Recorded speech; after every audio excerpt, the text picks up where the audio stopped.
इस कार्यक्रम के पुण्यार्चक हैं माता पिता श्रीमान स्वरूप चंद जी, कमला जैन, दिनेश जैन, रेखा जैन, दिवेश जैन, दिशा जैन, गंगवाल परिवार, प्रवासी मुंबई, निवासी ब्यावर।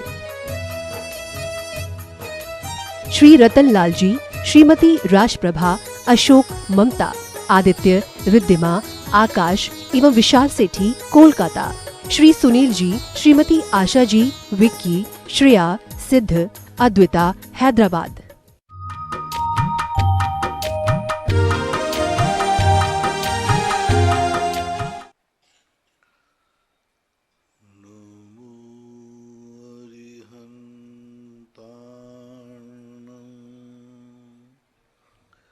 नमो सिद्धाणं नमो आयर्याणं नमो वज्रायाणं नमो लोये सर्वसाहूर्णं।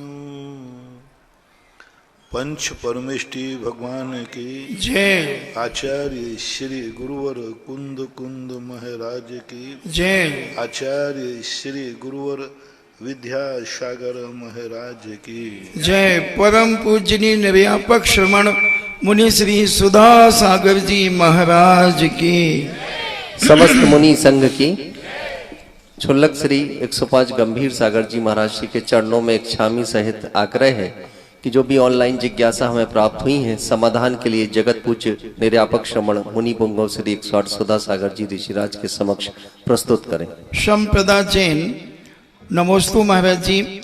जीवों के प्रति अपने अशुभ परिणाम, कृष्ण लेस्या, अप ध्यान तथा आप्तबोध ध्यान भाव परिणाम का विचार चक्र को हम कैसे समाप्त करें?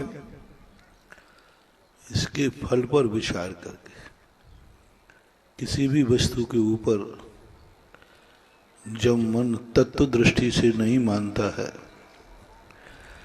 जब उसको तत्व दृष्टि प्राप्त नहीं होती है, तो उसके बाद उसको फलाफल पर विचार करना चाहिए कि यदि हमारे कृष्ण लेस्या के परिणाम हुए तो इसका फल क्या होगा।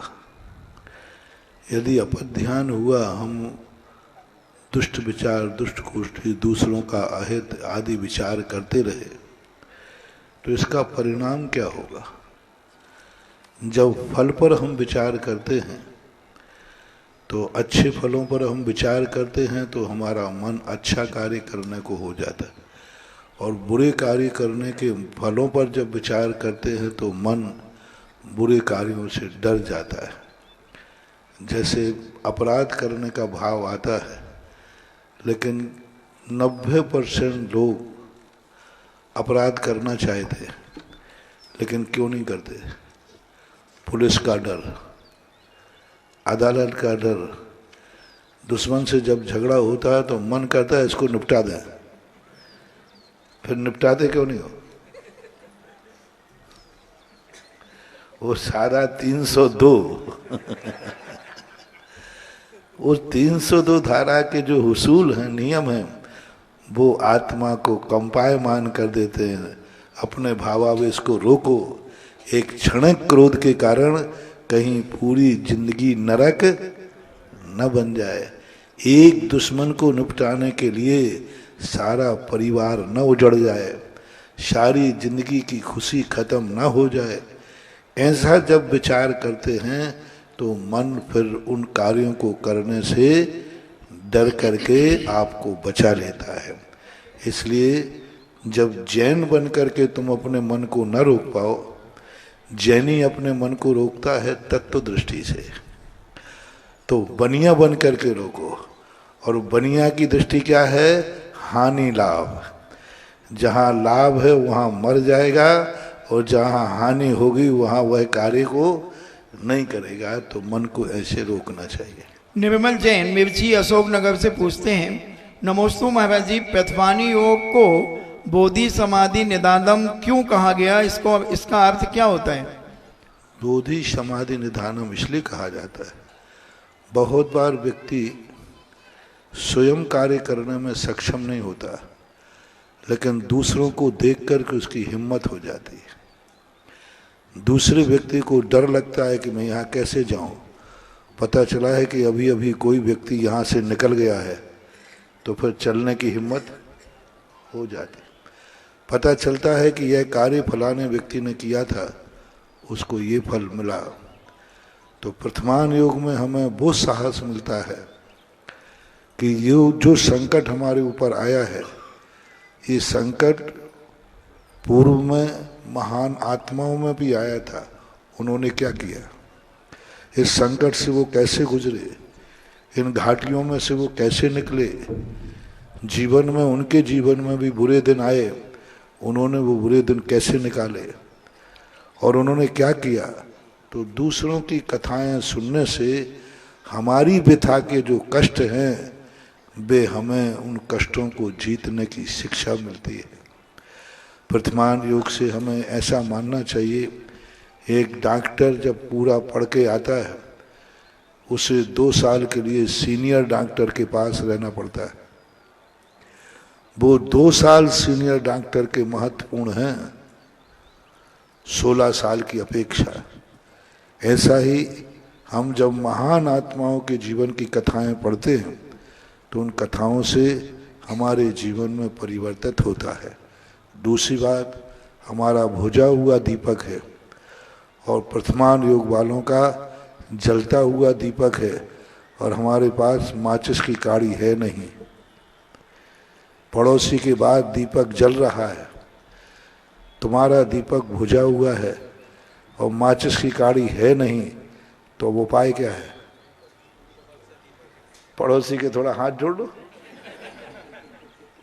पड़ोसी के पास जाओ, भैया माचिस की काड़ी तो है नहीं, है ही नहीं, मिलना ही नहीं है, लेकिन पड़ोसी का दीपक है, तो उसको जाकर के एक बार जय जिनेंद्र करो और उससे कहो, भैया मेरा बुझा हुआ दीपक है, जला लेना दो।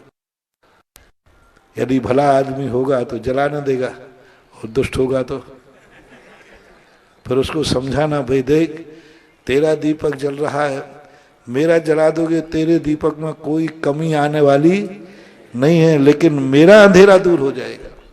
तो 63 सलाह का पुरुष जो वर्तमान योग में है, वो जलते हुए दीपक हैं और अपन लोग बुझे हुए दीपक हैं।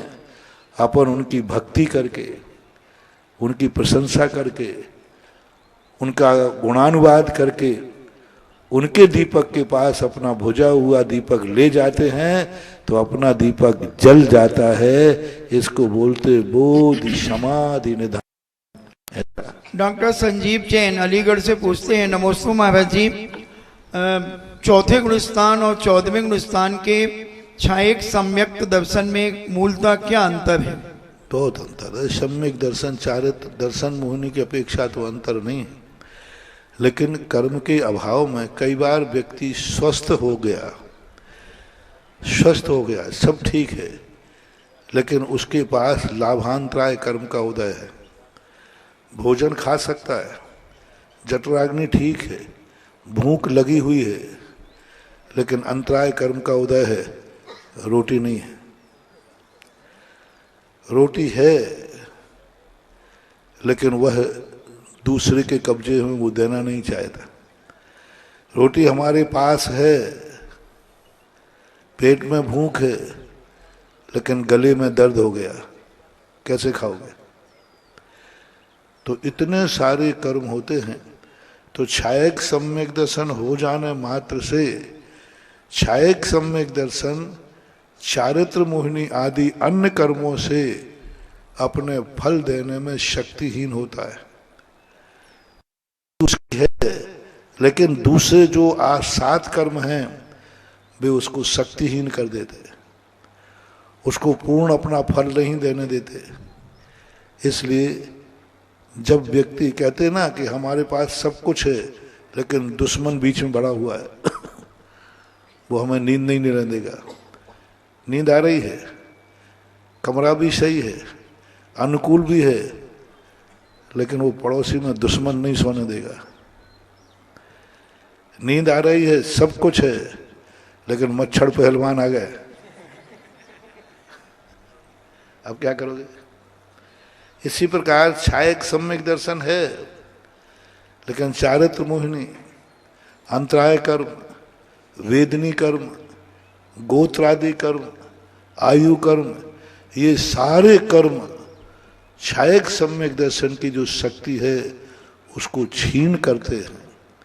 इसलिए जैसे जैसे ये कर्म हटते जाते हैं वैसे वैसे छायक सम्यक दर्शन की शक्ति बढ़ती जाती है, ऐसा मानना चाहिए। मोनिका जैन कोटा से पूछती हैं, नमोस्तु महाराज जी, घरों में भगवान के फोटो पूजा स्थान किस दिशा में होना चाहिए? पहली बात, फोटो का तो कोई दिशा होती नहीं, फिर भी अपने अनुकूल दिशाओं में कर लेना चाहिए। फिर भी कहीं लगाओ, ऐसा कोई विशेष इसका प्रभाव नहीं पड़ता, क्योंकि वो छाया मात्र। श्रीमती अनीता जैन हिसार हरियाणा से पूछती हैं, नमोस्तु महाराज जी, पुरुषोपवास में 4 भुक्ति त्याग कहा गया है, तो वो किस प्रकार से 4 भुक्ति त्याग माना जाए पुरुषोपवास में? पुरुषोपवास की 4 भुक्ति का अर्थ होता है कि आज अष्टमी का उपवास करना है, तो पुरुषोपवास, उत्कृष्ट पुरुषोपवास वाला सप्तमी को एकासन करेगा, एक टाइम खाएगा। अष्टमी को दोनों टाइम भोजन नहीं करेगा। नौमी के दिन प्रातःकाल भोजन नहीं करेगा, दोपहर में 12 बजे के बाद भोजन करेगा। ऐसी 4 भुक्तियों का त्याग की बात कही गई। वस्तुतः पहले मुनिराजों की चर्या इतने जल्दी नहीं होती थी। मुनिराजों की चर्या का समय कायदा से 12 बजे के बाद, सामायिक के बाद होता था। किसान लोग जो होते थे, कान प्रातःकाल खेतों पर जाता था और खेती करते थे। खेती से जब वो लौटते थे दोपहर में, उस समय 1:30 बजे के बाद साधुओं की आहारचर्या होती थी। और पुरुषोपवास वाला उस आहारचर्या कराने के बाद आहार करेगा, तो वो नौमी को भी 1:30 बजे के बाद आहार करता है। ऐसी 4 भुक्तियाँ होना। लेकिन आजकल तो आप लोग है, bed tea, bed bread, bed नाश्ता। अब तो बेड पे भोजन भी हो जाए तो कोई बड़ी बात नहीं है। इतनी गंदी आदतें पड़ गई हैं। चाय पीने के बाद मंजन, इसका अर्थ मैंने सही कहा? मैं लाठी चलाता हूँ, वो बैठ जाते है ना, उठते ही वो बिस्तर पे चाय पी लेते, बाद में पेस्ट करेंगे, नाश्ता कर लेते हैं। और कई कुंभकर्ण तो ऐसे हैं, खाने के बाद फिर दोपहर में जाकर के फिर यानी वो मुंह साफ नहीं करते, वे दांत साफ करते हैं। तो अब आज की परंपराएं जो बदलती जा रही है, इसलिए आज तो 4 भुक्ति नहीं, 3 भुक्ति ही काफी है। और 3 की तो छोड़ो, 2 भुक्ति त्याग करके उपवास कर लो, इतनी बड़ी मेहरबानी हो जाए। यानी अष्टमी को ही उपवास हो जाए तो बहुत बड़ी बात है, अन्यथा बहुत दिक्कत होती है। अनंत चौदस की रात कितने बार घड़ी दिखती, सुबह हुआ कि नहीं हुआ। कि जैन मदनगढ़ किशनगढ़ से पूछती हैं, नमोस्तु महाराज जी, कुछ लोग और परिवार में बात बात में गाली देते हैं, गंदी भाषा का प्रयोग करते हैं और जैन कुल में जन्म लेकर इस प्रकार की क्रिया करते, तो क्या इन्हें कोई पाप लगेगा? बहुत बड़ा पाप। पाप होता है मन से, वचन से और काय से। आपके मियाँ बीवी झगड़ा हुआ, आपने अपनी पत्नी को माँ की गाली दे दी, थोड़ा शेयर करना, कभी कभी माँ की गाली दे दी। अब तुम्हारी पत्नी की माँ कौन है? तुम्हारी सासू माँ। भारत में उसको भी क्या कहा? माँ। अब आपके खाते में लिखा रहेगा, आपने सासू के साथ व्यभिचार किया है। अब तुम कहो, मुझे सासू को तो मैं माँ कहता था, माँ जी कहता था। उन्होंने कहा नहीं, ये एक बार तुम दोनों पति पत्नी में झगड़ा हुआ था, तुमने पत्नी को माँ की गाली दी थी, यानी तुमने वचन से व्यभिचार किया, मन से नहीं किया, मैंने पहले ही कह दिया, काया से भी, लेकिन किससे किया? और पाप कितनों से होता है? मन से, वचन से, काय से। अब ये पाप जैनियों से हो रहे हैं कि नहीं, ये जो प्रश्न आया है, गाली देने वालों थोड़ा गाली होश में दो, कहीं ऐसा ना हो जाए कि जिंदगी भर तुमने गलत नहीं किया और तुम्हारे खाते में वह गलत लिखा मिले गाली देते समय। इसलिए गाली देते समय सोचना, जो गाली मैं दे रहा हूं वो गाली हमें कौन से पाप में ले जा रही है। और ये जैनियों में बहुत ज्यादा होता है। घर में लोग घर वालों को सबसे ज्यादा गालियां देते हैं, और छोटी मोटी गाली नहीं, गंदी से गंदी। इससे बचना चाहिए, बहुत बड़ा दोष है, क्योंकि वचनकृत दोष माना जाता है। और ये मत समझना कि वचनकृत में कर्म का बंध नहीं होता, बराबर कर्म का बंध होता है, इसलिए इससे बचना चाहिए हमेशा। डॉक्टर साकेत सिंगई बाकल भौरीवन से पूछते हैं, हे गुरुदेव नमोस्तु, नमो एक काल व्यक्ति आया, बोले महाराज जी बच्चे को लेकर, बोले महाराज ये छोकरा है, ये बिल्कुल पक्का उल्लू का पट्टा है। ऐसा बोलते आप लोग, उल्लू का पट्टा। अब मैं तो थोड़ा पढ़ा लिखा आदमी हूं, तो मैंने कहा भैया कोई बड़ी बात नहीं है, उल्लू का पट्टा। उल्लू के पट्टे का अर्थ मालूम, उल्लू का बेटा। मैंने कहा जिसका बाप ही उल्लू हो तो उल्लू के उल्लू ही तो पैदा होंगे। बोले महाराज आप तो ऐसा कह रहे। मैंने कहा भाई देखो मैं अर्थ बता रहा हूं, उल्लू का पट्टा का अर्थ है उल्लू का बेटा। जब बाप उल्लू है तो अब बोलो कितनी बड़ी भूल है। यानी गाली दे रहे हो तुम बेटे को और लागू हो रही है स्वयं के ऊपर, तो होश में बोला करो थोड़ा। नमोकार महामंत्र जाप का अनुष्ठान पुण्यबंध का कारण है या परंपरा से मोक्ष का कारण भी है? जाप निदान, नमोकार मंत्र निदान। जाप जाप जाप तो परंपरा से मोक्ष का कारण बनता है और अभिप्राय के ऊपर है। आप जाप किसके लिए दे रहे हो?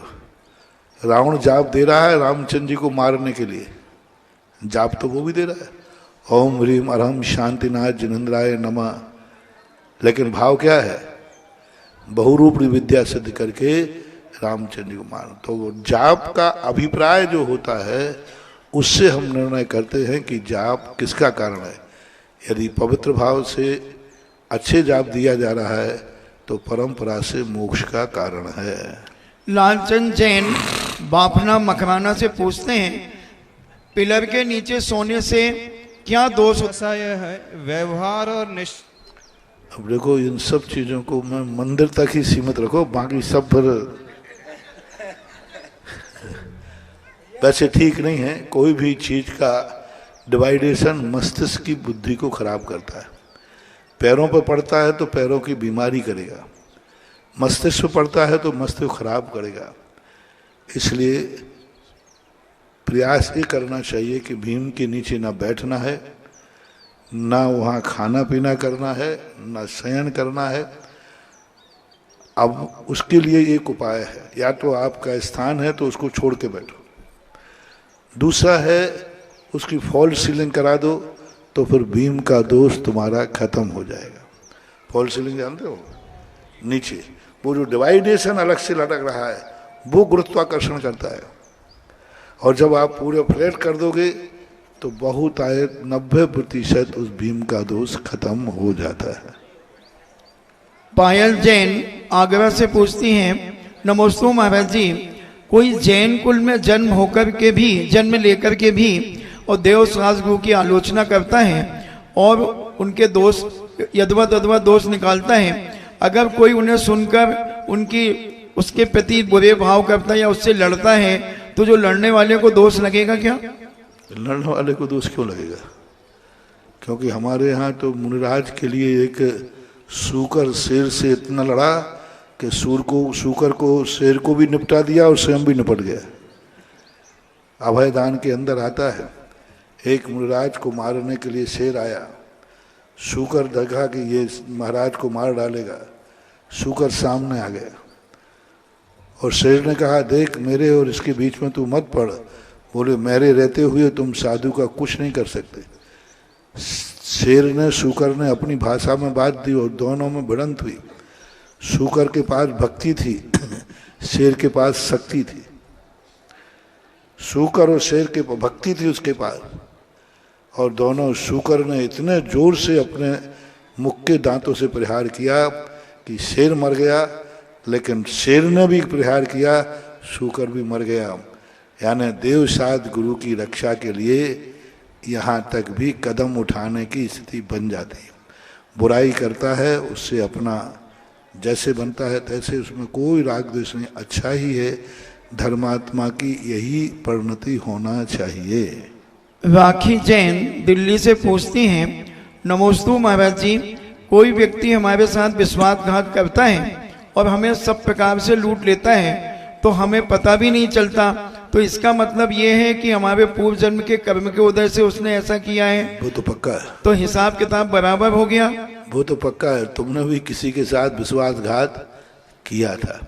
हिसाब किताब जब पक्का होगा, नक्की होगा, जब तुम उसके प्रति, जिसने तुम्हारे साथ विश्वासघात किया है, उसके प्रति तुम राग द्वेष भाव नहीं करोगे। ये कहोगे भैया जय जिनेंद्र है, अब तो ठीक है, मैंने तेरे साथ किया था, तूने मेरे साथ कर लिया, अब तो कोई विकल्प नहीं है। यदि राग द्वेष भाव और ध्यान नहीं आए तो हिसाब चुकता हो गया, और यदि राग द्वेष भाव क्लेश कर लिए तो फिर और कर्म का बंध होता है। मिहिका जैन ललितपुर से पूछती हैं, नमोस्तु महाराज जी, भगवान महावीर स्वामी के जन्मोत्सव को हम बड़े धूमधाम से मनाते हैं, लेकिन अन्य भगवानों के जन्मोत्सव, जलूस आदि क्यों नहीं निकालते? किसने मना किया? निकालो ना, निकालना चाहिए। लेकिन हम महावीर स्वामी का इसलिए निकालते हैं कि उनके हमारे ऊपर उपकार हैं, वर्तमान शासन है।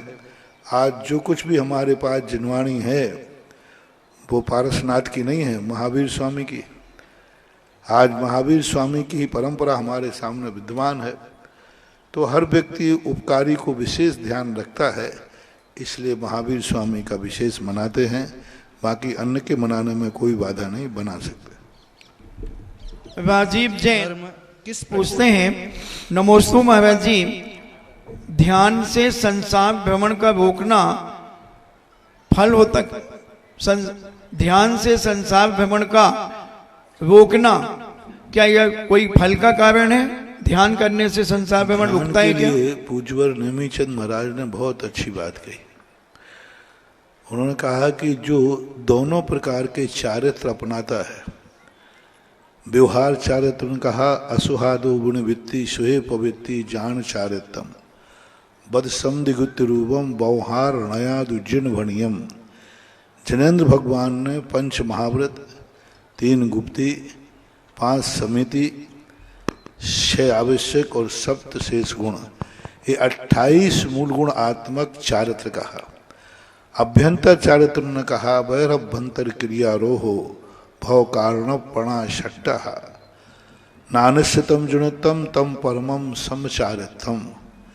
जो अपने अंतरंग कसायों को रोकता है वह अंतरंग। लेकिन ये दोनों के बाद उन्होंने कहा कि यदि व्यक्ति ध्यान में चला जाए, दौन्नम पि मोक्ष हेऊ झाणे पावनदि मुनि नीमा तम्मा पयत चुत्तम जूयम झाणम समभसय।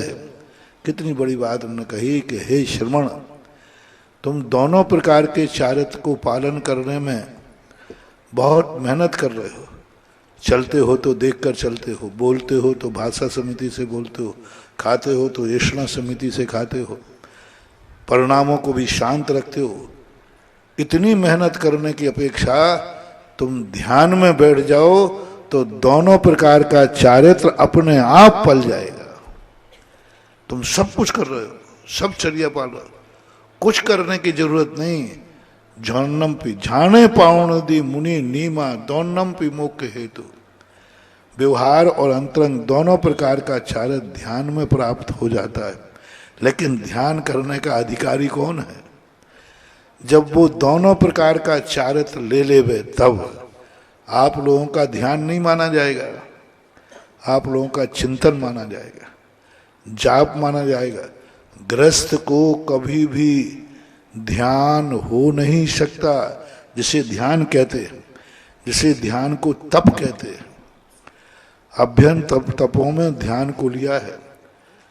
आप लोगों का जो धर्म ध्यान आदि है वो नहीं, ध्यान सब तो अर्थ के साथ भी लगा, रौद्र के साथ भी लगा, धर्म के साथ भी लगा, लेकिन जो ध्यान तप के रूप में कहा गया है वो ध्यान है जब दोनों प्रकार का चारित्र जो मुनि ले लेते हैं, उन चारित्र लेने के बाद ध्यान। आकाश के तारे जमीन पे आ सकते हैं, लेकिन जिसके पास एक धागा भी है उसके ध्यान नहीं हो सकता। ध्यान तो जब तक 28 मूड नहीं आएंगे तब तक तप रूपी ध्यान नहीं हो। धर्म ध्यान तो होगा लेकिन तप रूपी ध्यान नहीं होगा, जिसे अपन कहते हैं ध्यान में बैठे हैं महाराज इस समय। ये ध्यान ग्रस्त को हो ही नहीं सकता, क्योंकि उसके पीछे वो ध्यान में निर्विकल्प बैठेगा ही नहीं। पहले ही बैठेगा, जाप करने बैठता है, भैया थोड़ा रुकना मैं जाप दे लूं।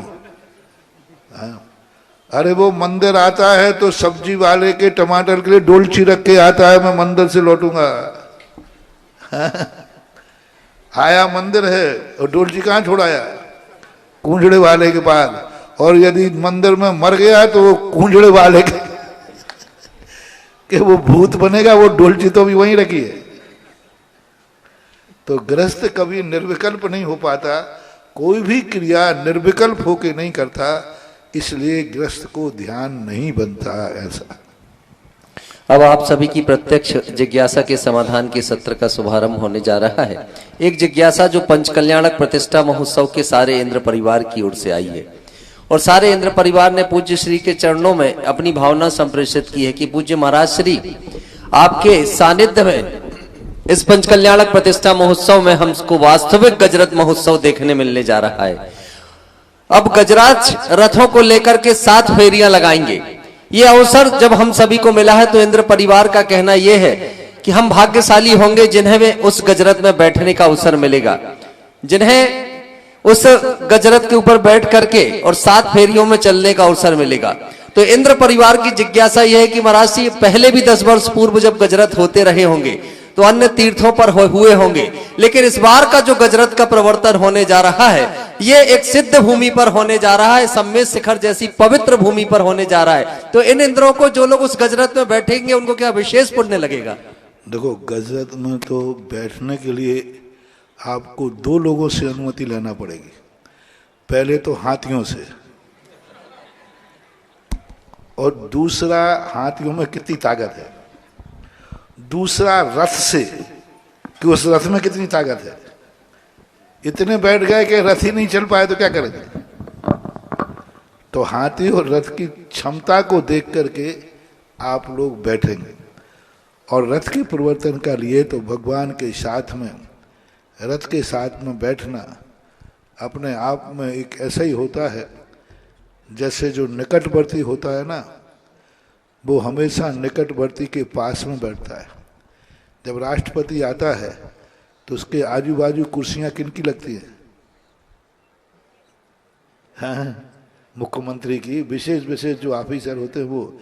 इसी प्रकार भगवान जब दुनिया के सामने निकलेंगे तो उनके आसपास वो ही बैठ पाएंगे जो भगवान के जीवन भर निकटवर्ती रहे हैं, जो भगवान के गर्भ कल्याणक के पहले से आए हैं, 6 महीने पहले से, जिन्होंने 15 महीने रत्न वृष्टि की है, जिन्होंने आकर के भगवान की गर्भ कल्याणक मनाया, जिन्होंने आकर के भगवान का जन्म कल्याणक मनाया, तप कल्याणक मनाया, केवल ज्ञान कल्याणक मनाया। ये 5 कल्याणकों में जो विशेष रूप से शामिल हुए हैं, विशेष क्रियाओं में हुए हैं, उनको भगवान के साथ बैठने का मौका मिलता है। अब रही बात क्षमता जितनी है उतने प्रकार उतने उसमें बैठाले जा सकेंगे, ये निर्णय आप लोग बैठ के कर लेना।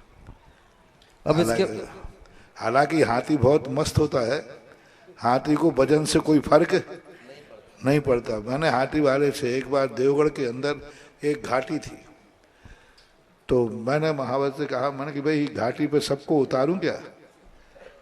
तो बोले महाराज जी हाथी को कोई फर्क नहीं पड़ता, हाथी मन का मोची है, यदि इसको खुश कर दो तो ये सीधा पहाड़ चढ़ जाए, और नाराज हो जाए तो एक कदम आगे नहीं बढ़े। तो बस हाथी को खुश कर दो। तो बने खुश करने का क्या है? बोले बढ़िया हाथी को 2-4 गन्ने होते ना बड़े, बस एक खिलाते जाओ और वो खुश होता जाएगा, और पूरा भरा रथ 2 किलोमीटर का देवगढ़ की घाटी हाथी ने चढ़ा दी। तो हाथी तो अपने आप में मन का मौजी है। अब रथ की बात रही, वो तुम लोग देख लेना। इसके बाद जिज्ञासा करें श्री दिगंबर जैन पंचायत सभा जबलपुर के अध्यक्ष कैलाश चंद जी, और तैयार रहे रितु जैन।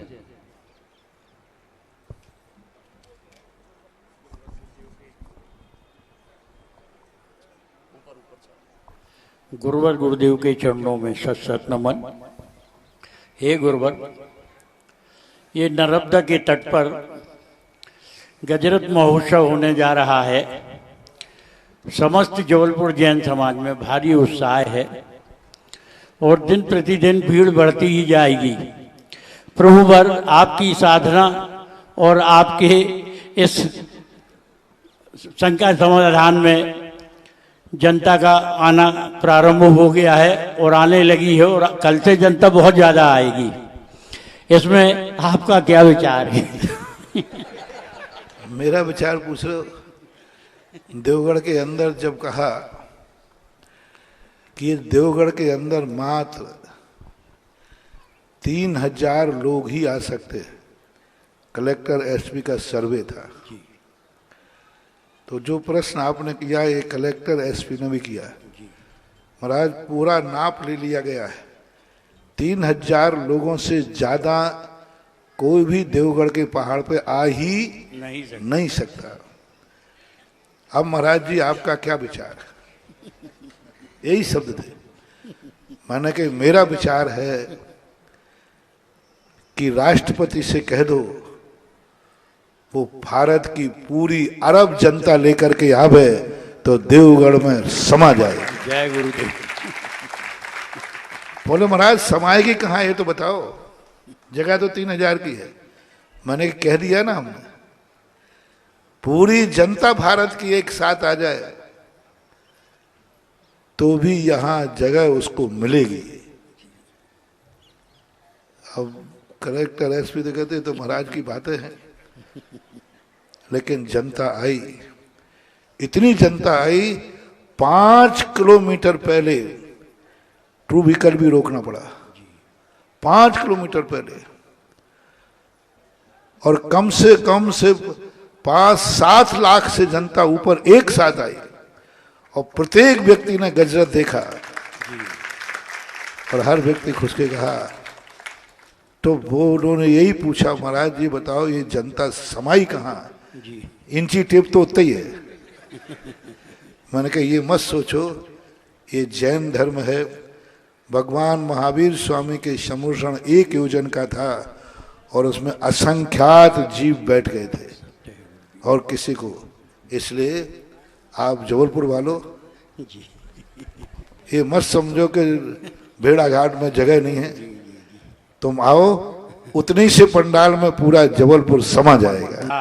ठीक 12-13। अब इतने जहां 600 किलोमीटर दूर तक भी जब भगवान का पंचणाक हो, भगवान का अवतरण हो, भगवान का जन्म हो, भगवान की दीक्षा हो, भगवान का गजरत हो, तो भी अपने सब चीजें छोड़ करके और करना चाहिए भगवान आप मेरे सीमा में 100 योजन में आ रहे हैं और मैं शामिल नहीं हूं, ऐसा हो ही नहीं सकता।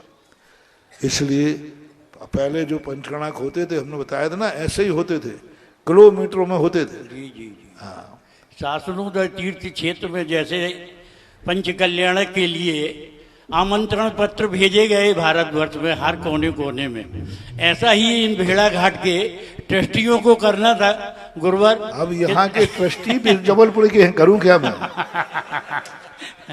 यहाँ के ट्रस्टी जबलपुर के हैं सब, यहाँ का तो 1-2 है, बाकी आसपास के भेजना चाहिए था। अब वहाँ क्या हो गया था, हम बहुत दिन पहले से पहुँच गए थे। जी जी।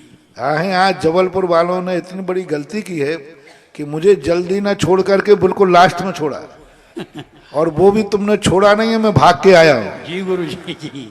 हम लोग छोड़ने तो अब वाले हम नहीं। 2 दिन पहले ही तो हुआ है, अब 2 दिन में कितना कर पाते हैं। हालांकि ठीक है, मैंने पहले ही कहा धर्म क्षेत्र में और किसी की यहाँ मृत्यु हो जाए निमंत्रण का इंतजार नहीं करना चाहिए। 2 चीजों में सारे भारत से मेरा कहना है, 2 चीजों में कभी ये मत सोचना कि मुझे बुलाया कि नहीं बुलाया। देव शास्त्र गुरु, देव शास्त्र गुरु का यदि माहौल है, हमारा गुरु कहीं है, तो ये मत सोचना कि वहां चतुर्मास से मेरे पत्र आया कि नहीं आया। गुरु जहां है वहां कोई निमंत्रण की जरूरत नहीं है, बिना निमंत्रण के पहुंचो। किसी ने हमें बुलाया कि नहीं बुलाया, किसी का कार्ड आया कि नहीं आया, ये कभी नहीं सोचना। पंचकल्याणक आदि जिनन देव का है, कभी मत सोचना कमेटी ने मेरे से कहा कि नहीं कहा, मुझे तो बुलाया ही नहीं, मैं तो बहुत कोई छोटी मोटी हस्ती नहीं हूं, जबलपुर पंचायत का अध्यक्ष हूं और भेड़ा घाट वालों ने एक भी फोन नहीं किया, मैं नहीं जा सकता महाराज, मेरी इज्जत का सवाल है। नहीं गुरुवार, हाँ नहीं, वो हम तो कह रहा हूँ पीछे लगे। अरे कुछ तेरे ही से तो मजाक कर सकता हूँ दुनिया में, और तो किसी से कर भी नहीं सकता है। दूसरा बुरा मान जाएगा, तू बुरा नहीं मानता है। उदाहरण दे रहा हूँ, मतलब इतना, उसमें ये नहीं सोचना नहीं चाहे मुझे कोई बुलावे या ना बुलावे, मेरे जिनेन देव का पंच कल्याणक है। जैसे जब संकट पड़ता है तो कमेटी के या भगवान के बुलाने पे मंदिर जाते हो कि बिना बुलाए पहुंच जाते हो? बिना बुलाए, कब? जब भी जरूरत पड़े। हाँ, वहां नहीं कि नहीं भाई मैं तो नहीं आऊंगा भगवान, पहले आप मुझे बुलाओ कमेटी वालों।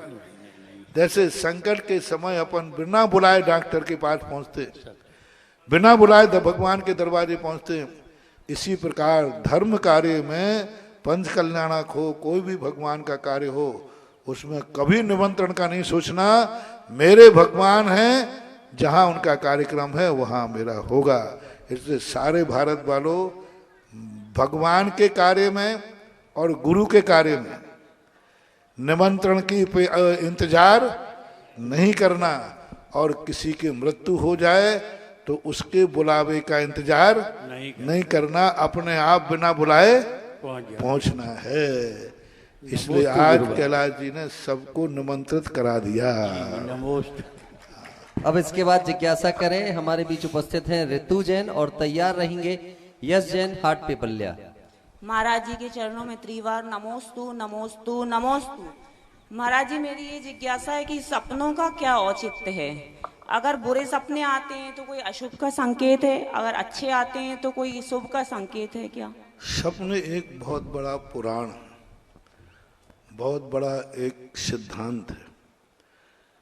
कभी कभी स्वप्न कुछ लोगों को बीमारी के कारण आते, अस्वस्थता के कारण आते, अतृप्त लोगों को आते।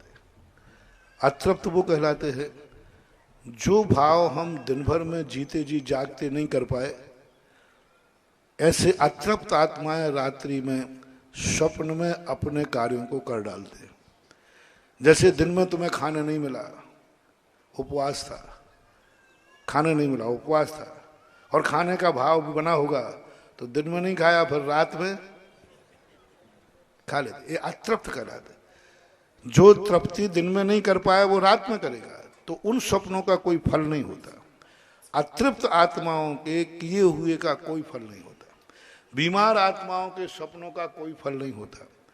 लेकिन स्वस्थ व्यक्ति जो स्वप्न आते हैं, वे स्वप्न तिथि के अनुसार, नक्षत्रों के अनुसार, समय के अनुसार इनका बराबर फल होता है। आज खुद तुम लोग देखोगे माता के 16 स्वप्न, सबसे बड़ा पुराण है। एक एक स्वप्न फलदायी है, एक एक स्वप्न में शक्तियां हैं। तो सबसे बड़ा तो इतिहास, प्रत्येक तीर्थंकर की माता 16 स्वप्न देखती है। इससे सिद्ध होता है स्वप्नों में बहुत बड़ी ताकत होती है जो भविष्य की सूचना देते हैं। अब जिज्ञासा करें यश जैन हाट पिपल्या, मुनि श्री विशाल सागर जी महाराज श्री के ग्रस्त जीवन के आप भतीजे हैं, और उसके बाद तैयार रहेंगी श्रीमती सरिता जैन पूना। गुरुदेव के चरणों में मेरे पूरे परिवार की तरफ से बारंबार नमोस्तु एवं सकल गौशाला कमेटी एवं सकल दिगंबर जैन समाज हाटीप्ले की तरफ से गुरुदेव के चरणों में नमोस्तु निवेदित करते हुए, हे गुरुवर, मेरी जिज्ञासा यह है कि एक व्रती जो कि अपने समाज के कार्य में एवं धार्मिक कार्य में एवं अपने गौशाला गौ सेवा राजनीतिक कार्य में अपना निर्वाह कैसे करें? निर्वाह कैसे करें? अपने अपने पर जो आपकी जिम्मेदारियां हैं उन जिम्मेदारियों में एडजस्ट करो, ऐसा एडजस्ट करो कि वो जिम्मेवारी भी आप पूरा कर सको। आप गृहस्थ हैं, मैंने कहा ना, यदि गृहस्थ 24 घंटे धर्म करेगा तो गृहस्थी नष्ट हो जाएगी, और गृहस्थ यदि बिल्कुल भी धर्म नहीं करेगा तो गृहस्थी भ्रष्ट हो जाएगी। क्या कहा? यदि 24 घंटे ही धर्म किया तो गृहस्थी खत्म हो जाएगी, जैसे हम लोगों की। हाँ देखो, हम लोग 24 घंटे धर्म करते, सारी गृहस्थी खत्म, कोई मतलब नहीं। और यदि गृहस्थ बिल्कुल भी धर्म नहीं करेगा तो गृहस्थी भ्रष्ट हो जाएगी। इसलिए गृहस्थ को अपने दोनों कार्य सत्य जाएं, उनको ऐसे धर्म छोड़ना भी नहीं है और गृहस्थ के कार्य भी छोड़ना नहीं है, क्योंकि आप गृहस्थ हैं। इसके बाद जिज्ञासा करें श्रीमती सरिता जैन पूना और तैयार रहेंगे संजय जैन पन्नी।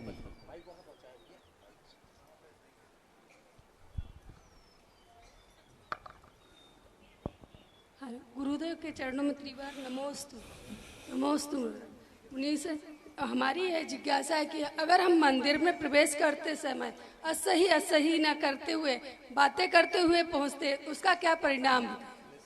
निस्सही उसका परिणाम है कि कोई फल नहीं मिलने वाला है। बातें करते करते जाओगे, बातें करते करते लौट आओगे, और फिर जो कुछ भी तुम वहां मांगोगे उनका यही है।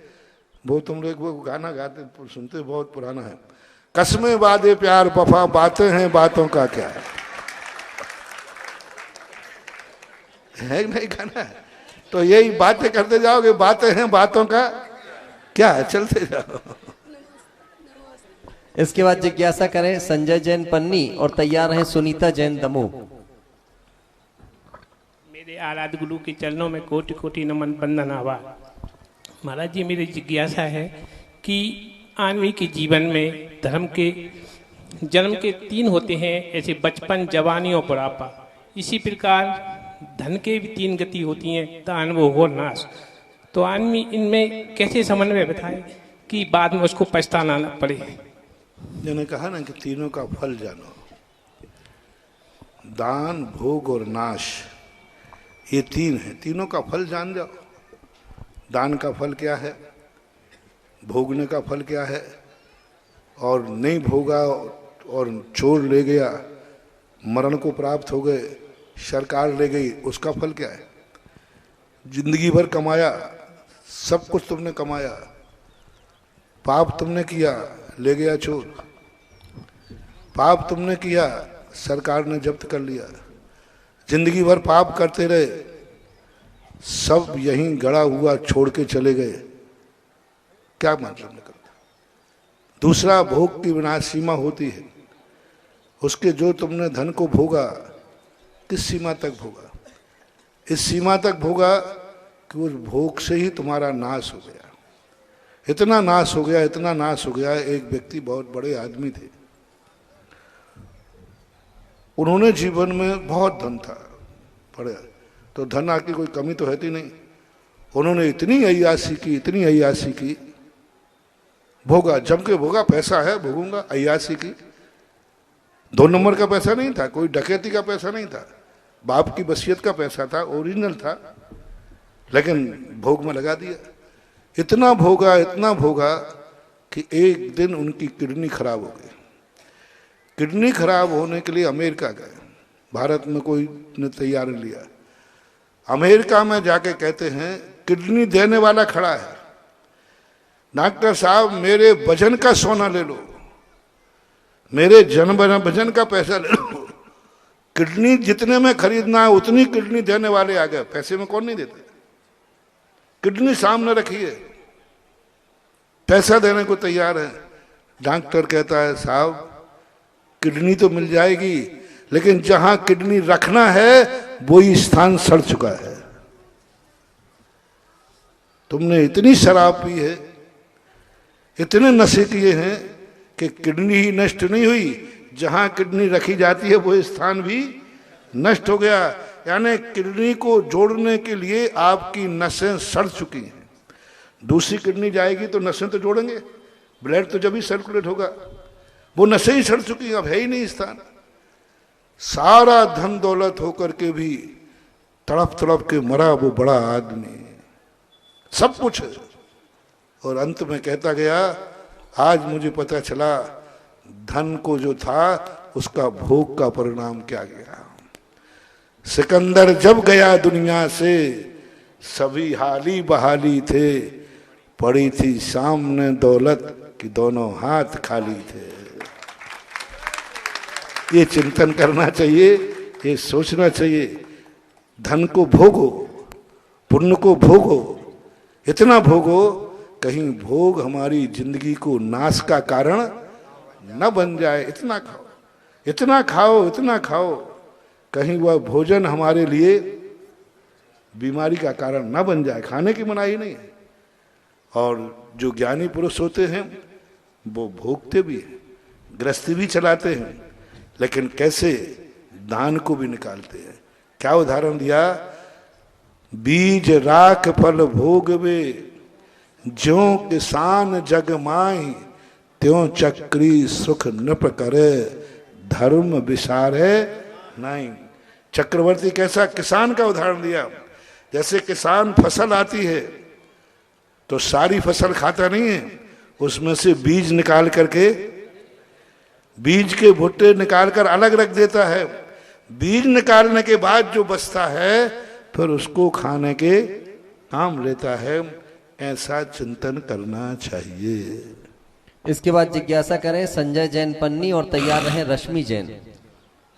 महाराज श्री के लिए त्रिवार नमोस्तु नमोस्तु नमोस्तु। महाराज जी, मेरी एक जिज्ञासा है कि हम जनमानस के लिए धर्म प्रभावना करने के लिए भगवान महावीर द्वारा जिनवाणी दी गई है, जिससे कि हम मोक्ष मार्ग की ओर प्रशस्त हो सके। वो रास्ता हमें भगवान महावीर ने बताया, लेकिन भगवान आदिनाथ जी को ने कौन सा तप तपा था, क्या किया था जिसके द्वारा वो मोक्ष प्राप्त हुए?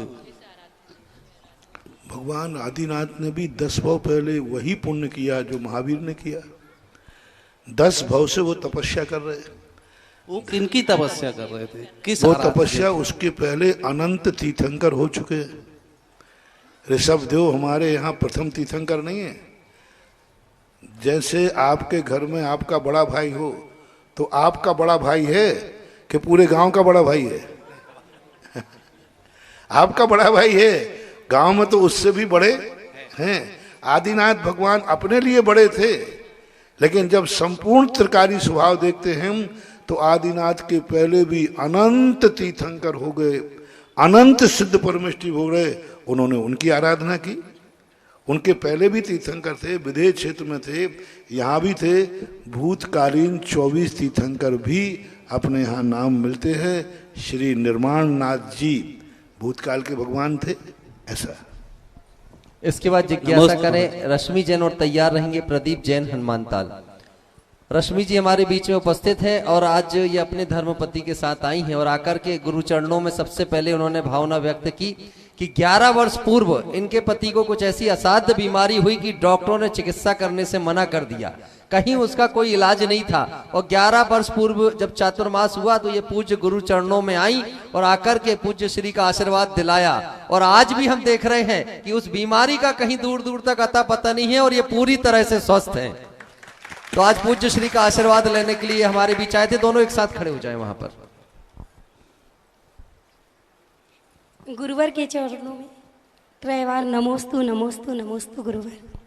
गुरुवर, मेरा जिज्ञासा यह है कि हम लोग गृहस्थ में रहकर अशुभ उपयोग और शुभ उपयोग तो करते हैं, लेकिन क्या शुद्ध उपयोग हम लोग नहीं कर सकते हैं? और उसमें क्या अंतर है? शुद्ध उपयोग की दशा जब तक व्यक्ति निर्विकल्प नहीं हो, समस्त प्रकार के परिग्रहों से रहित न हो, अंतरंग और बहिरंग दोनों प्रकार के परिग्रह जब तक रहित नहीं होंगे तब तक वह शुद्ध उपयोग नहीं हो सकता। शुद्ध उपयोग वह है जैसे चावल होता है, चावल के ऊपर एक लालिमा होती है, लालिमा के ऊपर धान का छिलका होता है। छिलका सहित कोई धान खा सकता है क्या? नहीं खा सकता। तो छिलका है परिग्रह, इस परिग्रह को हटाएं और अंतर में जो लालिमा है राग द्वेष आदि भाव वो हटाएं, तब कहीं वो शुद्ध चावल का खीर का आनंद आ सकता है। इसी प्रकार बाह्य और अभ्यंतर परिग्रह हटाए बिना वह शुद्ध उपयोग आत्मा का अनुभव नहीं कर सकता। इसके बाद जिज्ञासा करें प्रदीप जैन हनुमान ताल, और फिर तैयार रहें सुनीता जी। गुरुवर मेरा बारंबार आपको नमोस्तु। मेरी जिज्ञासा सिर्फ इतनी है कि आज के समय में धर्म और सब जगह दर्शन और प्रदर्शन चल रहा है, ये कहाँ तक इसके बारे में आपका मार्गदर्शन चाहिए। धर्म का ही तो प्रदर्शन हो रहा है, दर्शन में से प्रदर्शन धर्म का ही तो हो रहा है। वो दिखावे के लिए कर रहा है, धर्म ही तो कर रहा है। वो दिखावे के लिए दान दे रहा है, दान दे ही तो रहा है। वो दिखावे के लिए माला फेर रहा है, तो माला ही तो फेर रहा है। वो दिखाने के लिए मंदिर जा रहा है, तो मंदिर ही तो जा रहा है। अरे हमारे शास्त्रों में आया, जैसे बनो, यहां तक कहा तुम्हारा मन न लगे तो भी मंदिर जाओ, बिना मन के जाओ। मंदिर में जाकर मन बिगड़ता है तो भी जाओ। हमारा जब मन ही नहीं लग रहा हो, मन बिगड़ रहा है, तो अब काय को जाए? नहीं जाओ, क्योंकि उतनी देर तुम मंदिर में रहोगे तुम्हारा ही मन बिगड़ेगा, और मंदिर के बाहर रहोगे तो पता नहीं किस किस को बिगाड़ोगे। एक व्यक्ति ने किसी जीव को मारने का भाव आया, उदाहरण बहुत अच्छा है, मारने का भाव पक्का, मैं इसको मार डालूं, और खूब कसाय भाव आ रहा है। तो महाराज जब भाव मारने का आ ही रहा है, उसे मारने का पाप बंद होगा कि नहीं होगा? क्योंकि मारने का तो पाप बंद होगा, मारने का होगा, तो फिर महाराज निपटा दें। फिर धर्म कहता है नहीं, महाराज मारने का भाव आ रहा है, और मारने का भाव आ रहा है तो आप कहते हैं भाव है तो पाप का बंध है। मारने का भाव आ रहा है तो पाप का बंध है, लेकिन मारना नहीं। कम से कम पाप बंध तुझे ही तो हो रहा, उसकी तो जिंदगी बच रही है। देखो बिना मन के भी प्रदर्शन कर रहा, मारने का भाव है लेकिन मारूंगा नहीं। शाबाश, हम दोनों हाथ से जिन जिन को किसी को मारने का भाव आवे तो वो तुम्हारे ऊपर है, लेकिन मारना मत। महाराज जी मुझे उसको मारने का भाव आया था लेकिन मैंने मारा नहीं, क्योंकि आपकी याद आ गई। अरे भाई तुझे दोनों हाथ से आशीर्वाद है, कम से कम तू बचा या नहीं बचा, लेकिन उसकी जिंदगी तो बच गई। ये कितना बड़ा पुण्य है। इसलिए महानुभाव, धर्म कैसे भी करो, दर्शन से करो, प्रदर्शन से करो, दिखावे से करो, मान में करो, क्रोध में करो, माया में करो, धर्म करो, कैसा भी करो, इसका कोई उल्टा सीधा नहीं होता। कुछ भी करो, धर्म ही तो कर रहा है। इसके बाद जिज्ञासा करें सुनीता जैन दमोह से, और तैयार रहेंगे हेमंत जैन ग्वालियर। मेरे गुरुवर को मेरा बारंबार नमोस्तु। महाराज जी शांति धारा करते समय भक्तों के कलश में हाथ लगने से, बार बार शांति धारा करने वालों के बदलने से धारा टूट जाती है, तो इसका कितना दोष लगता है, अच्छा और किसको लगता है? अच्छा नहीं होना चाहिए, डिस्टर्ब नहीं करना चाहिए। इसलिए अच्छा तो श्रेष्ठ तो वही है, लेकिन करते हैं तो पूर्णता तो नष्ट नहीं होगा, थोड़े नंबर कम जरूर होंगे। महाराज जी जिज्ञासा करें एक ही जिज्ञासा। अब जिज्ञासा करें हेमंत जैन ग्वालियर, और तैयार रहेंगे रूपांकी जैन। नमोस्तु महाराज जी।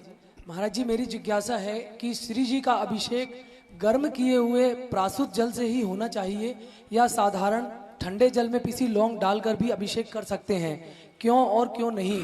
कुछ लोग कहते हैं कि गर्म जल में हिंसा का दोष है, तो फिर कुछ मंदिरों में दोनों तरह से अभिषेक क्यों होता है? नहीं, जल सबसे बढ़िया प्रासुक का ही है। हिंसा का दोष यदि आप ऐसा मानोगे तो गृहस्थ हो आप। भगवान के ऊपर जी सचित्र जल नहीं डाल सकते। तुम लोग गृहस्थ हो, तुम तो अपने जीवन में ये सब आराम परिग्रह करते ही रहते हो।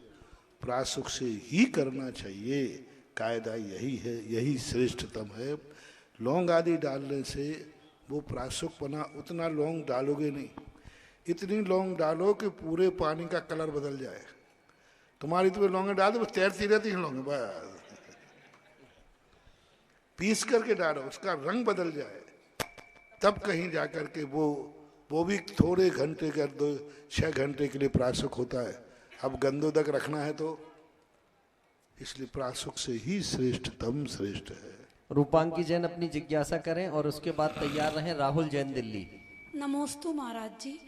महाराज जी, कुगुरु कुदेव और कुधर्म को मानने में 70 कोड़ा कोड़ी आयु का यानी पाप लगता है। पर जैसे कि कई लोग ऐसे रहते कहते हैं कि हमारा दोस्त है या हमारी फ्रेंड है करके, तो वो हमारे धर्म में आती है तो हमें भी उनका धर्म मानना ही पड़ेगा, वरना उसको अच्छा नहीं लगेगा। दो चीजें होती हैं, एक अंदर की श्रद्धा होती है और एक बाहर का व्यवहार होता है। अंदर की जो श्रद्धा है, उस श्रद्धा को व्यक्ति स्वयं अपने आप में निर्णय करना चाहिए कि वह सच्चे देव शास्त्र गुरु के प्रति ही समर्पित हो। अब व्यवहारिक स्थितियों पर जब सामने व्यक्ति आता है तो उन व्यवहारिकताओं को अपनी कुशलता पूर्वक अपनी श्रद्धा को दृढ़ करते हुए व्यवहारिकता में जितनी कुशलता से निकल सकें उतनी कुशलता से निकालना चाहिए। नमस्ते। जिज्ञासा करें राहुल जैन दिल्ली और उसके बाद तैयार रहेंगे वीरेंद्र अजमेरा।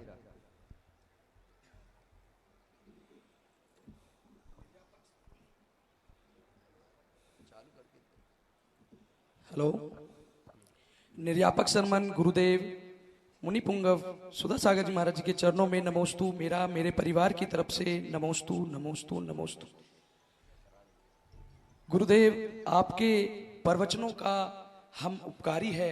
आपके प्रवचन सुनकर के हमारा जीवन में इतना परिवर्तन आया है, हम अपने शब्दों से नहीं बता सकते।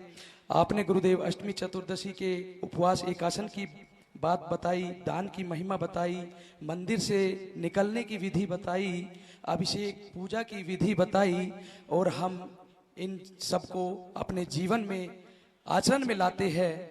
और आचरण में ऐसा लाते हैं गुरुदेव, मेरे को बड़ी गदगद होती है अंदर से सुन के। जब हम ये सब चीज नहीं करते थे गुरुदेव, तब हम जो है शरीर से भी अस्वस्थ होते जा रहे थे और अपना वजन भी बढ़ता जा रहा था। 97-98 किलो तक वजन मेरा हो गया था। और जब आपकी वाणी को आपने हमारे ऊपर उपकार किया और आपने जो वाणी कही, इन सब को अपने जीवन में हमने घटित किया, तो ये लगा कि खाली प्रवचन नहीं, आप जो कहते हो वो प्रैक्टिकल करा है आपने, तो उसका साक्षात परिणाम है गुरुदेव। हमारा वजन 87 इन धर्म बनने से जिज्ञासा बता रहे हैं महाराज श्री में ये स्वस्थता आई है महाराज श्री इन सब चीजों से। और अगली जिज्ञासा ये है महाराज श्री कि हम ये जो अपने जीवन में आचरण फॉलो कर रहे हैं, जो आप बता रहे हो गुरुदेव, ये हमारे अंदर निरंतरता बनी रहे और हम मरते समय तक, मतलब जन्म के अंतिम समय तक भी आप जो बात बताते हो ये व्रत हम पाले महाराज श्री, ये हम कैसे करें और श्रद्धा हमारी कैसे बढ़े महाराज श्री? अभी हमने बताया था कि ये जनता वो होती है जब व्यक्ति सत्य को स्वीकार कर लेता है, सत्य समझ जाता है तत्व दृष्टि से, पर वह जिंदगी में कभी छूटता नहीं है। लेकिन कभी कभी क्या व्यक्ति सत्य को नहीं समझ पाता, तत्व को नहीं समझ पाता, कभी कभी मजबूरी में लोभ बस देखा से कि स्वीकार कर लेता है, तो उसे बड़क बुद्धि से समझाना चाहिए। जब इतनी देर मानने पर इतना लाभ है तो जीवन भर मानने पर कितना लाभ है, ये बनिया की जबकि जमा लेना चाहिए। एक चोर ने कहा, चोर कभी जाता नहीं था, महाराज ने कहा कि सत्यवान पर संकट आता नहीं, आ जाए तो टल जाता है। तो चोर ने प्रैक्टिकल किया कि चोरी करने गया तो सबसे बोला मैं चोर हूँ, और कोतवाल में क्या है, बोले चोरी का माल है। किसी ने कहा पागल है छोड़ो, तो वो कहता है एक दिन मैंने सत्य बोला, आज मुझे कोई पकड़ नहीं रहा। तो महाराज के एक वाक्य में इतनी ताकत है तो पूरे प्रवचन में कितनी ताकत होगी। बस इतनी देर तुमने धर्म को पाला, इतना लाभ है, तो जीवन भर पालोगे, कितना लाभ है। बनिया के बेटे हो, जबकि जमा लो, जीवन भर चल जाएगा। जिज्ञासा करें वीरेंद्र अजमेरा जी और उसके बाद भूमिका जैन खुरई। नमस्ते महाराज जी। नमस्ते महाराज जी। आचार्य श्री विद्यासागर जी महाराज जी ने के आशीर्वाद से अमरकंटक में एक जैन तीर्थ है और उसके बाद नेमावर में जैन तीर्थ है और भी नर्मदा किनारे प्रतिभा स्थली, और अभी यहाँ पर ये जो पंचकल्याणक चल रहा है भेड़ा घाट में, यहाँ पर आपके आशीर्वाद से पयोदय जैन तीर्थ बन रहा है। और मुनिराज जो है नदी का पानी शायद आहार के समय ले सकते हैं, तो ऐसा नर्मदा का और आपका और आचार्य श्री विद्यासागर जी महाराज जी का क्या कनेक्शन है? अभी विगत 3 दिनों से इसी पर प्रवचन चल रहे हैं। इतना कनेक्शन है, इतना कनेक्शन है, इतना कनेक्शन है कि वो जल का और जमीन में से उठ करके पयोदय तीर्थ आ गया, पाया है पानी। तो इसके संबंध में बता चुका हूँ 2-3 दिन पहले भी, कल भी बताया था कि इस नर्मदा का अपने आप में विश्व की एक पहली नदी है जो स्वर्ग सुख ही नहीं देती, मोक्ष सुख देती। आज प्रातःकाल ही कहा था, इस नर्मदा की नदी की जल की किनारों की एक अलग आध्यात्मिक शक्ति है जो नदियों में दुर्लभतम दुर्लभ है। विश्व की एकमात्र नदी है जिसमें आध्यात्मिक शक्ति है, आध्यात्मिक एनर्जी है, जो ऐसी आध्यात्मिक एनर्जी देती है कि एक व्यक्ति को चरम सुख तक भी पहुंचा देती है। संक्षेप में यही। भूमिका जैन खुरई अपनी जिज्ञासा रखें और उसके बाद तैयार रहें सुषमा बेटिया। नमोस्तु महाराज जी, मेरी जिज्ञासा यह है कि मेरी उम्र के कई बच्चे कोरोना काल की वजह से मोबाइल का बहुत ही उपयोग करने लगे हैं। हम ऐसा क्या करें जिससे हमारा हर काम में मन लगे? और मेरी दूसरी जिज्ञासा यह है कि हमेशा दूसरों अच्छे लोगों के साथ बुरा क्यों होता है? पहली बात तो है कि लोग मोबाइल में, बहुत अच्छा प्रश्न है, क्योंकि कोरोना के समय और तो कोई काम था नहीं, 2 ही काम थे, टीवी देखना और मोबाइल देखना, उसी से मन।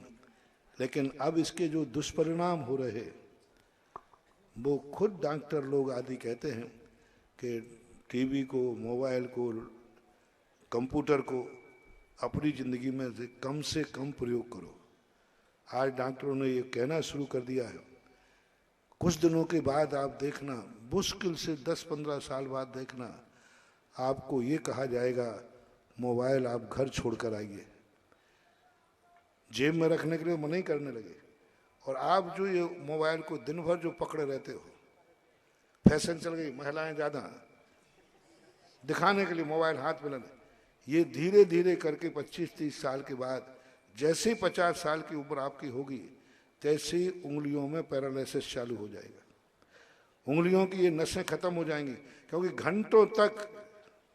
घंटों तक आप मोबाइल यूँ पकड़े रहते हो। तो यहाँ जो मोड में जो मोबाइल का टच हो रहा है, ये धीरे धीरे हाथ को ख़त्म कर देगा। और डॉक्टर यही सलाह देगा कि अब मोबाइल को आप घर छोड़ के आइए, हाथ में मत रखिए। और अब एक आ जाएगा कि मोबाइल के लिए अलग एक आप बैग रखिए, अटैची रखिए, जेब में मत रखो। तो ये धीरे धीरे इनके नुकसान को भी पता करो तो धीरे धीरे छूट जाएगा। अच्छे लोगों पर कल भी प्रश्न आया था, अच्छे लोगों पर दुख आता नहीं है, अच्छे लोगों का दुख निकल जाता है। तो निकलते समय थोड़ा दुख बढ़ता है तो अपन कहते हैं कि बढ़ता हुआ दुख है, नहीं, दुख निकल रहा है, जा रहा है। जिज्ञासा करें सुषमा बेटिया और तैयार रहे पंकज जैन गाजियाबाद। नमोस्तु महाराज जी। महाराज जी, मेरी जिज्ञासा ये है कि बच्चे कई बार जल्दबाजी में पूरा भक्तांबर नहीं पढ़ पाते हैं, तो उनको कौन सा भक्तांबर का काव्य पढ़ना चाहिए और क्यों? ऐसा मैं कुछ भी नहीं कहूँगा, क्योंकि मानतुंग आचार्य महाराज ने पूरा 48 का कोर्स लिखा है, उसकी काट छांट करने का मुझे अधिकार नहीं है। इसके बाद जिज्ञासा करें पंकज जैन गाजियाबाद और तैयार रहे संजय जैन गुना। महाराज श्री के चरणों में बारंबार नमोस्तु नमोस्तु नमोस्तु। महाराज श्री, मेरी जिज्ञासा ये है कि जिन घरों में त्यागी वृत्ति होते हैं और वो भी आचार्य श्री के संग में हो, तो उनके क्या, घर वालों का क्या पुण्य होता है, उनका उनके प्रति क्या दायित्व होता है? सौभाग्य मानना चाहिए। आपके घर से कोई त्यागी वृत्ति है तो अपने आप में भाग्यवान मानना चाहिए।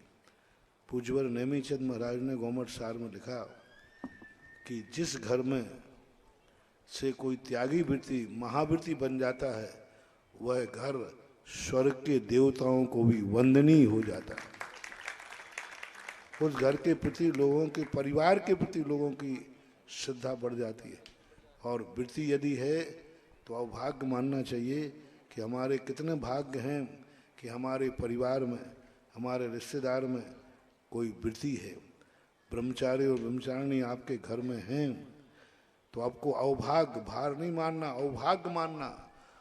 और सुबह उठ करके सबसे पहले उनको जय जिनेंद्र करना, अपने भोजन के पहले उनको भोजन कराना, अपने सब क्रियाओं के पहले उनकी सुविधाओं को ध्यान रखना, अभाग्य मान करके जो करते हैं कि कितने भाग्य हैं कि मेरे घर में कोई प्रतिमाधारी है, मेरे घर में कोई ब्रह्मचारी ब्रह्मचारिणी है, मेरे रिश्तेदारों में कोई त्यागी वृत्ति है, तो अभाग्य मानना चाहिए। तुम भली वृत्ति नहीं बन पाए, लेकिन लोग वृत्तियों को खोजते हैं। तुम्हारे घर में वृत्ति है तो उसको वृत्ति का रूप मान करके, अभाग्य मान करके उनकी सेवा करना चाहिए, वैयावृत्ति करना चाहिए, ऐसा मानना चाहिए। इसके बाद जिज्ञासा करें प्रीति जैन, शीघ्रता से खड़े हो जाए। प्रीति जैन। महाराज श्री के चरणों में बार बार नमोस्तु नमोस्तु नमोस्तु। महाराज श्री, मेरी सास परसों दोनों घुटनों से जाम हो गए उनके घुटने, और उन्होंने मना कर दिया कि मैं, उनकी इतनी दृढ़ शक्ति इच्छा थी कि मैं ठीक हो जाऊँ तो मैं निर्नाणी बन जाऊँ, और आज वो बिल्कुल ठीक हो गई हैं।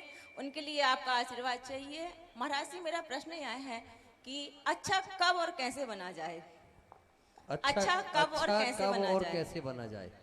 अच्छा कब और कैसे बना जाए? अच्छा अच्छा अच्छा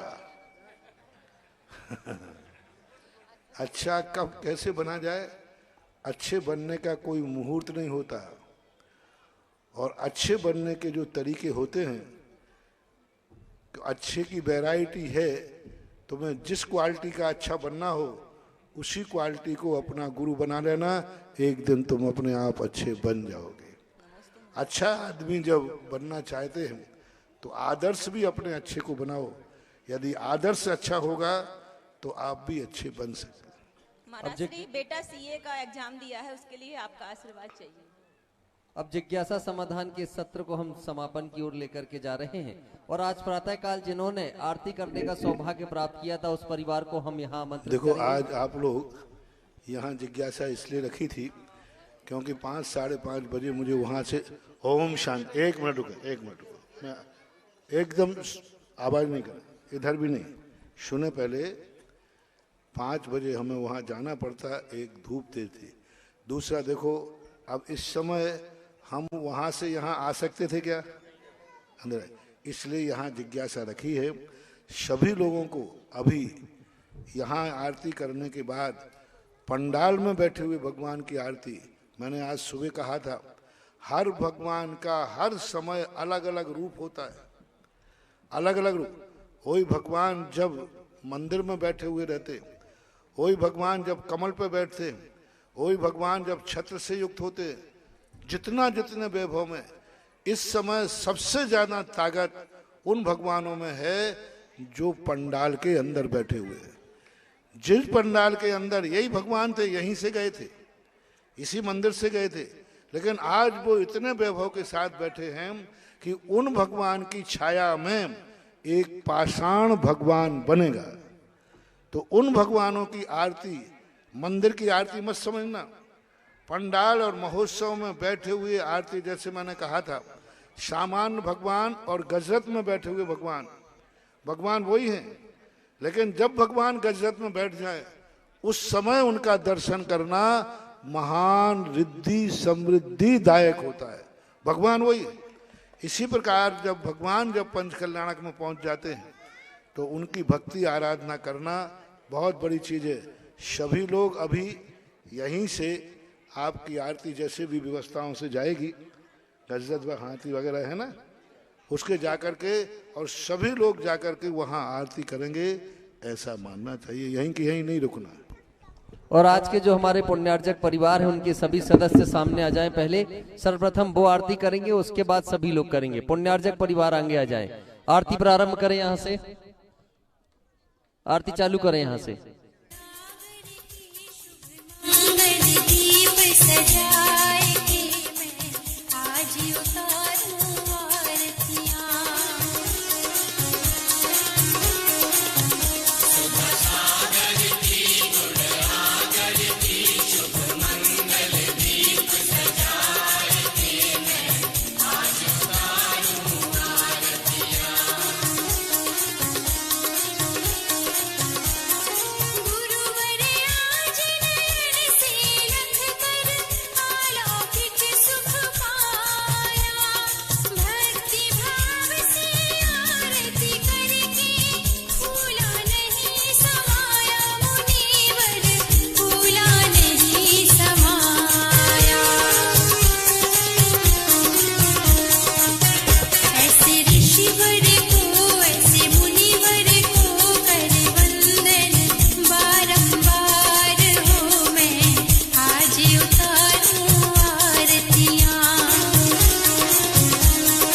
इस कार्यक्रम के पुण्यार्चक थे माता पिता श्रीमान स्वरूप चंद जी, कमला जैन, दिनेश जैन, रेखा जैन, दिवेश जैन, दिशा जैन गंगवाल परिवार, प्रवासी मुंबई, निवासी ब्यावर।